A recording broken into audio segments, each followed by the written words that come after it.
बारिश के मौसम के लिए वैसे तो साल भर इंतजार करना पड़ता है, लेकिन एक टेक्नोलॉजी ऐसी भी है जिसके जरिए आप जब चाहे जहां चाहे बारिश करवा सकते हैं। क्या है ये टेक्नोलॉजी और किस तरह से काम करती है, चलिए जानते हैं। आसमान से जब इंसान अपने मन से बारिश करवाते हैं तो इसे आर्टिफिशियल बारिश कहा जाता है, जिसे क्लाउड सीडिंग टेक्नोलॉजी के जरिए करवाया जाता है। नॉर्मली होता ये है कि बादल इकट्ठे होते हैं, गरजते हैं, चमकते हैं, फिर कहीं जाकर बारिश होती है, या कई बार तो होती भी नहीं है। लेकिन ये क्लाउड सीडिंग इस पूरी प्रॉब्लम को ही सॉल्व कर चुकी है। क्लाउड सीडिंग टेक्नोलॉजी की बात करें तो एक अमेरिकन केमिस्ट और मेटीरियोलॉजिस्ट डॉक्टर विंसेंट शेफर ने इस टेक्नोलॉजी को गलती से डिस्कवर कर लिया था। ये एयरक्राफ्ट आइसिंग एंड प्रेसिपिटेशन पर रिसर्च कर रहे थे। 1946 में इन्होंने इसी रिसर्च के दौरान ये पता लगा लिया कि कैसे अपनी मर्जी के हिसाब से बादलों से बारिश करवाई जा सकती है। दरअसल बारिश तब होती है जब बादलों के अंदर वजन ज्यादा हो जाता है। डॉक्टर विंसेंट शेफर ने इसी प्रोसेस को फास्ट करने का तरीका खोज लिया था।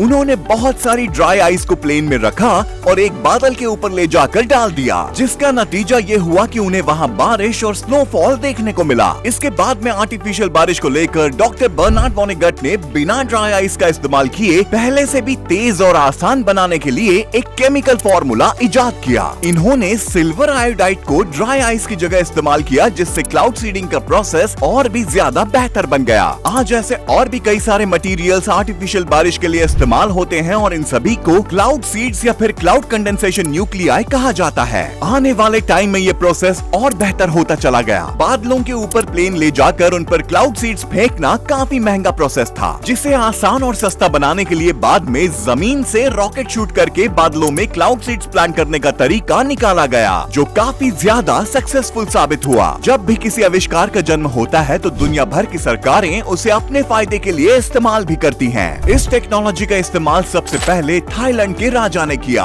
1955 में उन्होंने एक रॉयल रेन मेकिंग प्रोजेक्ट को शुरू किया, जिसमें सूखाग्रस्त इलाकों में बारिश करवाई गई। भारत में भी इस क्लाउड सीडिंग प्रोसेस को किया जा चुका है। 1983, 84 और 87 में भारत में ये आर्टिफिशियल रेन ऑपरेशंस किए गए। 1993 में तमिलनाडु सरकार ने सूखे की स्थिति में इस टेक्नोलॉजी का इस्तेमाल किया। 2003 और 2004 में कर्नाटक और महाराष्ट्र में भी सूखे की परेशानी से निपटने के लिए आर्टिफिशियल बारिश करवाई गई थी। 2018 में जब दिल्ली के अंदर प्रदूषण की समस्या बहुत ज्यादा बढ़ गई थी, तब भी IIT कानपुर के द्वारा आर्टिफिशियल बारिश करवाने की पूरी तैयारी कर ली गई थी। समय के साथ एक बात और समझ में आई कि क्लाउड सीडिंग प्रोसेस का इस्तेमाल करके बारिश को रोका भी जा सकता है। इसका सीधा तरीका ये है कि अगर किसी खास दिन पर बारिश को होने से रोकना है तो उससे 1 या 2 दिन पहले क्लाउड सीडिंग के जरिए बारिश करवा ली जाए, ताकि उस पर्टिकुलर एरिया में उस दिन बारिश ना हो जिस दिन आप चाहते हैं। साल 2008 में चीन ने बीजिंग ओलंपिक के ओपनिंग सेरेमनी से पहले कुछ ऐसा ही किया था। वो चाहते थे कि ओपनिंग सेरेमनी के दौरान कोई बारिश ना हो, इसलिए उन्होंने पहले ही बारिश करवा ली थी। आजकल कई सारी कंपनीज करोड़ों रुपए लेकर आर्टिफिशियल बारिश करवाने का काम भी करती हैं, ताकि उनका कोई खास दिन बारिश की वजह से खराब ना हो।